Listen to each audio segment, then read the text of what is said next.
प्रणाम। मोहन कीर्ति पटल में उपस्थित सभी विद्वान कवि गणों को मैं हार्दिक अभिनंदन करछू और स्वागत करछू। आज 2 अक्टूबर और 2 अक्टूबर दिन एक 2 लाइन में याद। आज है 2 अक्टूबर का दिन। आज का दिन है बड़ा महान। आज के दिन 2 फूल खिले थे जिनसे महका हिंदुस्तान।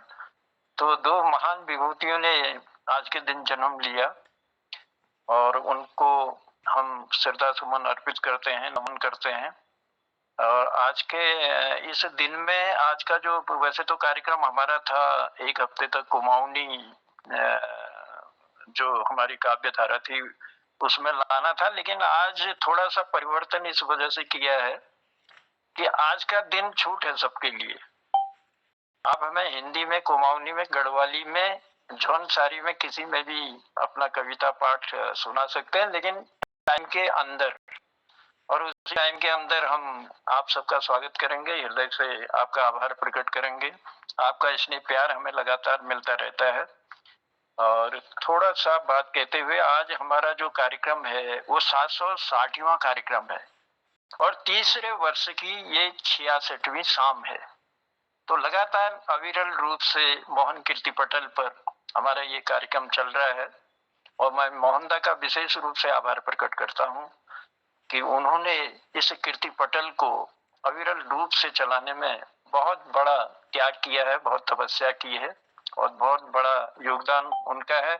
हम भी धन्य हैं कि इस मोहन कीर्ति पटल से हम सारे लोग जुड़े हैं और आए दिन कुछ न कुछ ज्ञान का लाभ हमको होता रहता है। तो आज भी हम वो ज्ञान गंगा बहेगी और कुछ न कुछ हमें सीखने को मिलेगा। तो गांधी जी का जन्म 2 अक्टूबर 1869 को पोरबंदर गुजरात में हुआ। 13 वर्ष की उम्र में कस्तूरबा जी से उनका विवाह हुआ था और इंग्लैंड वो वकालत पढ़ने लगभग 18 वर्ष की उम्र में चले गए थे। 1893 में मुकदमा लड़ने दक्षिण अफ्रीका गए। रंग भेद का विरोध उन्होंने किया था और 7 जून 1983 को गुरु ने एक रेलवे स्टेशन पर उन्हें धक्का देकर बाहर निकाला था। 1915 में भारत वापस आए। सत्य, अहिंसा, असहयोग के अमोघ हथियार से स्वतंत्रता संग्राम की लड़ाई में कूद पड़े और 15 अगस्त 1947 को भारत को आजादी दिलाने में उनका बहुत बड़ा योगदान था और 30 जनवरी 1948 को नाथूराम गोडसे ने उनकी हत्या कर दी थी। आज भी हम बापू के नाम से उन्हें जानते हैं, उन्हें पुकारते हैं और वो राजघाट में अभी भी ऐसा लगता है कि हमारे बीच हैं और हमेशा रहेंगे। आज उनकी हम 155वीं जयंती मना रहे हैं, उन्हें याद कर रहे हैं। और आज एक और महान शख्सियत का भी जन्म दिन है, देश के दूसरे प्रधानमंत्री और जिन्होंने जय जवान जय किसान का नारा दिया था, उद्घोष किया था, तो वो है लाल बहादुर शास्त्री जी।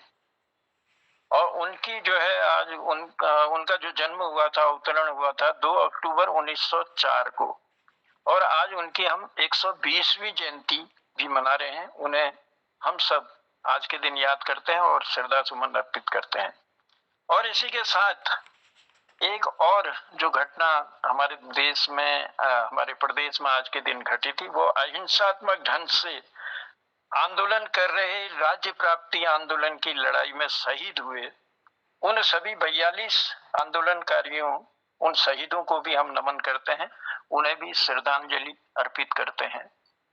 तो मैं लिए चलता हूं। सबसे पहले आज के कार्यक्रम में मैं आग्रह करूंगा गांधी जी और हमारे शास्त्री जी पर संक्षिप्त अपनी बात हमारे मोहनदा रखेंगे। मैं आमंत्रित करता हूं सबसे पहले मोहन जोशी जी को पटल पर कि आप आए और आज के इस दिन पर अपनी बात रखें। मोहन जोशी जी। बहुत बहुत आभार, धन्यवाद आदरणीय जनुदा और हमारे इस पटल पर जुड़े हुए आदरणीय गोपाल सिंह बिष्ट जी देहरादून से, डॉक्टर तिलक राज जोशी जी, श्रीमती चंपा जोशी जी चंपावत से, आदरणीय प्रकाशन तिवारी जी हल्द्वानी से और पिथौरागढ़ से आदरणीय हमारे श्री जनुदा जी, जनार्दन उप्रेती जी, और डॉक्टर कीर्ति वल्लभ सक्का जी चंपावत से, प्रकाश चंद तिवारी जी हल्द्वानी से, आदरणीय आशा सोन जी हमारी पिथौरागढ़ से जुड़ी है, वड्डा से, और चिंतामणि जोशी जी भी जुड़े थे इस पटल पर, उनको भी मैं प्रणाम करता हूँ और सबको बधाई देता हूँ, सभी कृतिकारों को आज के इस पावन अवसर पर शुभकामनाएं देता हूँ और नमन करता हूँ हमारे देश के परम पूज्य राष्ट्रपिता महात्मा गांधी जी का। तो इनका मैं एक यहाँ पर स्मरण करते हुए एक पुस्तक है इनकी आत्मकथा, इसमें से कुछ अंश रखता हूँ जो इनकी शुरुआत में है। एक आध घटनाएं तो बीच में, नहीं तो बहुत समझ जाएगा। इन्होंने इस आत्मकथा में जो लिखा है शुरू में, पहले 19 वर्ष, इसका मैं वाचन करना चाहूँगा, जिसमें उन्होंने अपने जन्म के बारे में लिखा है और उनके जो सत्य के प्रति जो उनका मोह हुआ उसके बारे में इस पर संदर्भ दिया है। मेरा जन्म संवत 1925 के भादो महीने की वदी 12 के दिन अर्थात सन 1869 के अक्टूबर महीने की 2 तारीख को पोरबंदर अथवा सुदामापुरी में हुआ। पिता पोरबंदर के दीवान थे, बाद में राजकोट के और कुछ समय बीकानेर के दीवान रहे। वो कुटुंब प्रेमी, सत्यनिष्ठ, शूर, उदार किंतु क्रोधी थे। वे घूसखोरी से दूर भागते थे, इसलिए शुद्ध न्याय करते थे। उनकी शिक्षा मात्र अनुभव की थी, जिसे आज हम गुजराती की 5 किताब का ज्ञान कहते हैं। उतनी शिक्षा उन्होंने पाई होगी। 30 बार भी व्यवहारिक ज्ञान इतने ऊंचे प्रकार का था कि सूक्ष्म से सूक्ष्म प्रश्नों को सुलझाने में या 1000 आदमियों से काम लेने में उन्हें कोई कठिनाई न होती थी। धार्मिक शिक्षा नहीं के बराबर थी, लेकिन मंदिर में जाने और कथा आदि सुनने से जो धर्म ज्ञान असंख्य हिंदुओं को सहज ही मिलता रहता है, वह उनमें था। उन्होंने द्रव्य एकत्र करने का लोभ कभी नहीं रखा। इस कारण से हम भाइयों के लिए वे बहुत थोड़ी संपत्ति छोड़ गए। माता साध्वी स्त्री थी, वह बहुत श्रद्धालु थी। पूजा पाठ किए बिना कभी भोजन न करती, मंदिर में हमेशा जाती। वो कठिन से कठिन व्रत शुरू करती और उन्हें निर्विघ्न समाप्त करती। इकट्ठे 2-3 उपवास उसके निकट मामूली चीज थी। एक चातुर्मास में उसने सूर्य नारायण का दर्शन करने के बाद ही भोजन करने का व्रत लिया था। उस चौमासे में हम बालक बादलों की ओर देखा करते थे कि कब सूरज दिखाई पड़े और कब माँ भोजन करे। ऐसे दिन याद है कि जब हम सूरज को देखते और माँ माँ माँ सूरज निकला कहते और माँ कदम बढ़ाती हुई आती, इतने में सूरज भाग जाता। कोई बात नहीं, आज भाग्य में भोजन बदा नहीं होगा कहकर माँ लौट जाती और अपने काम में डूब जाती। मेरा बचपन पोरबंदर में ही बीता। मुझे किसी पाठशाला में भर्ती किया गया था। मुश्किल से कुछ पहाड़ी सीखा था। उन दिनों लड़कों के साथ मैंने शिक्षक को गाली भर देना सीखा था और कुछ भी याद नहीं पड़ता। इनसे अनुमान करता हूँ कि मेरी बुद्धि मंद रही होगी।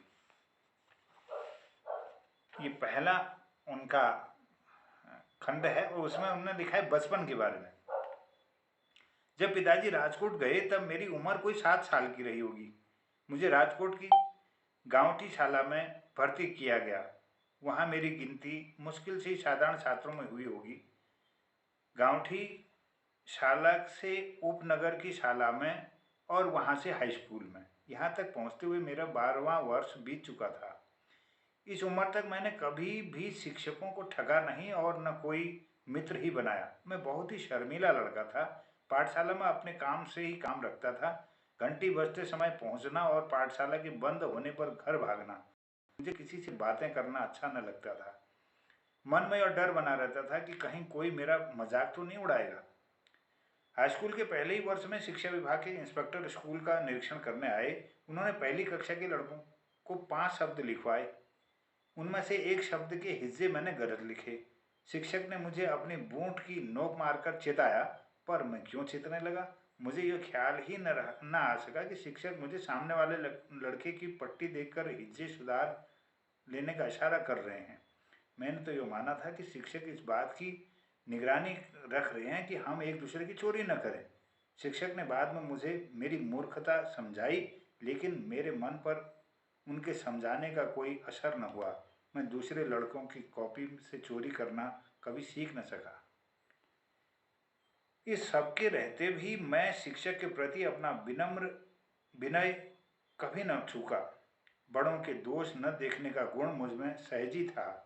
मैं यह समझ चुका था कि बड़ों की आज्ञा का पालन करना चाहिए, जो वे कहें सो करना चाहिए, करें उसके काजी खुद न बनना।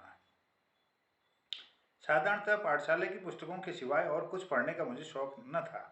इसलिए मैं पाठ पढ़ता था कि पाठ तैयार करने चाहिए, उलाहना न सहना चाहिए, शिक्षकों को धोखा न देना चाहिए। लेकिन मन अलसा जाता और पाठ अक्सर कच्चे ही रह जाते। किंतु पिताजी द्वारा खरीदा गया श्रवण पितृभक्ति नाटक पढ़ने की इच्छा मुझे हुई। उसे मैं अतिशय रसपूर्वक पढ़ गया। कांच में चित्र दिखाने वाले से मैंने यह दृश्य भी देखा, जिसमें श्रवण अपने माता पिता को कांवर में बैठाकर ले जाता है। मुझ पर इन दोनों बातों की गहरी छाप पड़ी और मन में विचार आने लगे कि मुझे भी श्रवण की समान बनना चाहिए।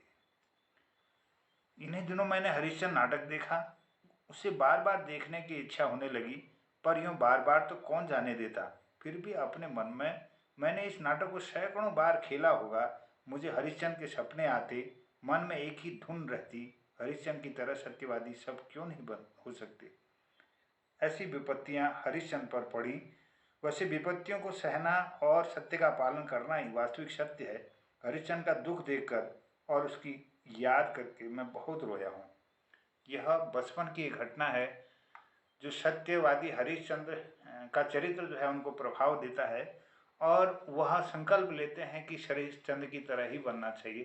तो यह संकल्प सत्य के प्रति उनका जो झुकाव था वो है। और इस किताब में उन्होंने 139 करीब इसमें टॉपिक रखे हैं। मैं सीधे पहला अनुभव करके 102 नंबर पर इनके एक लेख है संक्षिप्त, उसको आपके सम्मुख रखता हूँ। पहला अनुभव। मेरे स्वदेश के आने से पहले जो लोग फिनिक्स से वापस लौटने वाले थे वे यहाँ आ पूछे थे। मैंने उन्हें लिखा कि वे एंड्रयूज से मिल लें और जैसा वे कहें वैसा करें। शुरू में उन्हें कांगड़ी गुरुकुल में ठहरा गया। वहाँ स्वर्गीय सिद्धानंद जी उन्हें अपने बालकों की तरह रखा। इसके बाद उन्हें शांति निकेतन में रखा गया। वहाँ कविवर ने और उनके समाज ने उन्हें उतने ही प्रेम से नहलाया। बम्बई के बंदरगाह पर उतरते ही मुझे पता चला कि उस समय यह परिवार शांति निकेतन में था। इसलिए गोखले से मिलने के बाद मैं वहाँ जाने को अधीर हो गया था।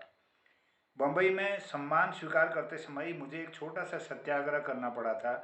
मेरे निमित्त से मिस्टर पिटीट के यहाँ एक सभा रखी गई थी। उसमें मैं गुजराती में जवाब देने की हिम्मत न कर सका।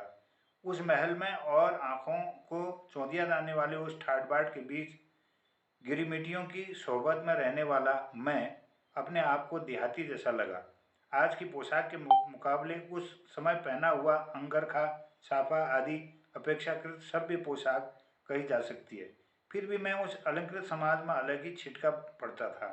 लेकिन वहाँ तो जैसे तैसे मैंने अपना काम निभाया और फिरोज शाह मेहता की बगल में आसरा लिया। गुजरातियों की सभा तो थी। इस सभा के बारे में मैंने पहले से कुछ बातें जान ली थी। मिस्टर जिन्ना भी गुजराती थे, इसलिए सभा में वह हाजिर थे। उन्होंने अपना छोटा और मीठा भाषण अंग्रेजी में दिया। दूसरे भाषण भी अधिकतर अंग्रेजी में ही हुए। जब मेरे बोलने का समय आया तो मैंने उत्तर गुजराती में दिया और गुजराती तथा हिंदुस्तानी के प्रति अपने पक्षपात को कुछ शब्दों में व्यक्त करके मैं गुजरातियों की सभा में अंग्रेजी के उपयोग के विरुद्ध अपना नम्र विरोध प्रकट किया। मुझे देखकर खुशी हुई कि मैंने गुजराती में उत्तर देने की जो हिम्मत की उसका किसी ने अनर्थ नहीं किया और सबने उस विरोध को सहन कर लिया। इस प्रकार बम्बई में 2-1 दिन रहकर और आरंभिक अनुभव लेकर मैं गोखले की आज्ञा से पूना गया। और पूना में गोखले और सर्वेंट्स ऑफ इंडिया सोसाइटी के सदस्यों ने मुझे अपने प्रेम से नहला दिया। गोखले की तीव्र इच्छा थी कि मैं भी सोसाइटी में सम्मिलित हो जाऊं। मैं स्वयं तो चाहता ही था, किंतु सदस्यों को ऐसा प्रतीत हुआ कि सोसाइटी के आदर्श और काम करने की उसकी रीति मुझसे भिन्न है। इसलिए मेरे सदस्य बनने अथवा न बनने के बारे में उनके मन में शंका थी। मैंने अपने विचार गोखले को तो बता दिए थे। मैं सोसाइटी का सदस्य बनूं या न बनूं, तो भी मुझे एक आश्रम खोलकर उसमें फिनिक्स के साथियों को रखना और खुद वहां बैठना था। इस विश्वास के कारण कि गुजराती होने से मेरे पास गुजरात के द्वारा सेवा करने की पूंजी अधिक होनी चाहिए, मैं गुजरात में ही कहीं स्थिर होना चाहता था। गोखले को यह विचार पसंद पड़ा था, इसलिए उन्होंने कहा, आप अवश्य ऐसा कीजिए। सदस्यों के साथ ही की बातचीत का जो भी परिणाम हो, यह तय है कि आपको आश्रम के लिए पैसा मुझी से लेना है। उसे मैं अपना ही आश्रम समझूंगा। मेरा हृदय प्रफुल्लित हुआ। यह सोचकर मैं बहुत खुश हुआ कि मुझे पैसे उगाने के धंधे से मुक्ति मिल गई। अब मुझे अपनी जवाबदारी पर नहीं चलना पड़ेगा, बल्कि हर एक परेशानी के समय मेरी रहनुमाई के लिए कोई होगा। इस विश्वास के कारण मुझे ऐसा लगा मानो मेरे सिर का बड़ा बोझ उतर गया हो। यह लेख इनका है पहला अनुभव 102 पर। तो गांधी जी के इस आत्मकथा में, जो आत्मकथा के कुल पृष्ठ हैं, इसमें 192 पृष्ठ हैं। और यह किताब इसके संक्षिप्त आत्मकथा के नाम से निकाली है। उत्तर प्रदेश गांधी शताब्दी समिति लखनऊ के लिए उत्तर प्रदेश गांधी स्मारक निधि सेवापुरी वाराणसी ने यह प्रकाशित की है। और इसमें